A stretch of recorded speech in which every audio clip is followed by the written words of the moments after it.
Kailonnie Dunsmore. I'm going to be talking about collaboration. Sandy assigned my title to me, so I'm going to do cross-disciplinary teams.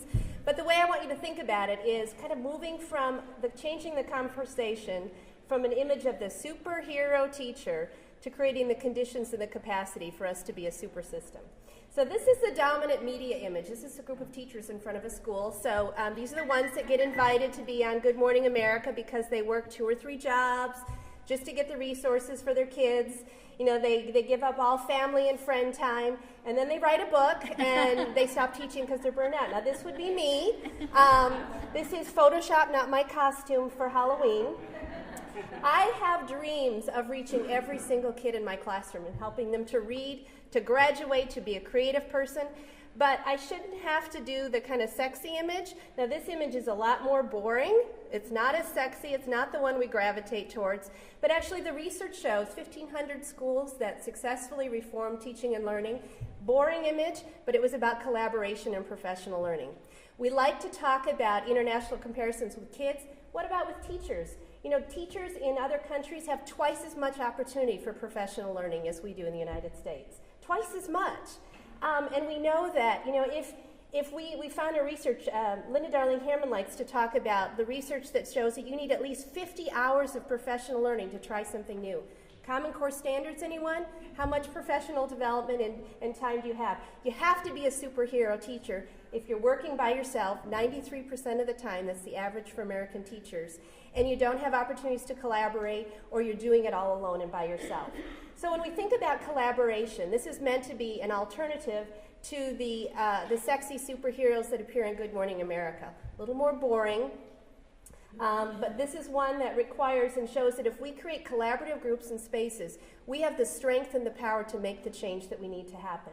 Now this was when I was teaching middle school. This is what we thought we were great at collaboration because we had fun together. We talked, we planned field trips, we celebrated birthdays together. We never talked about teaching and practice. So collaboration that makes a difference in teaching and learning is not the kumbaya kind.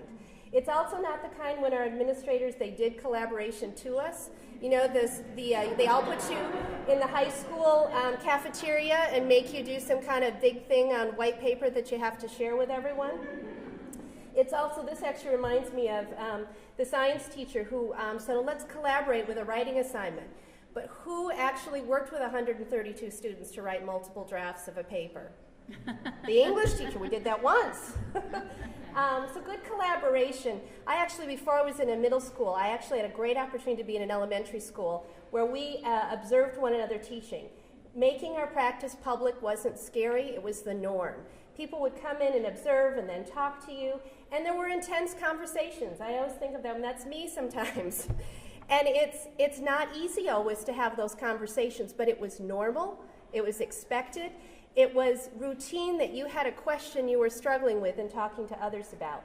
This image always makes me think there's actually another image that if I had time to show, it shows the lockers with all the stuff around them. They look beautiful, they're shiny, no kids are using them. Inviting people into your classrooms is a lot like that picture, though. All the things are dangling and we're afraid to let people see what we're struggling and working with. This is my son.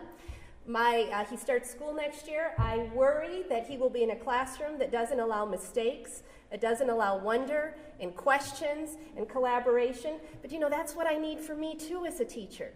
But we're actually at a great place in our field. We just finished a survey with NCLE, I work with them, that showed that 81% of the teachers, this was a national sample, that they agree that their most important job is to help kids with literacy.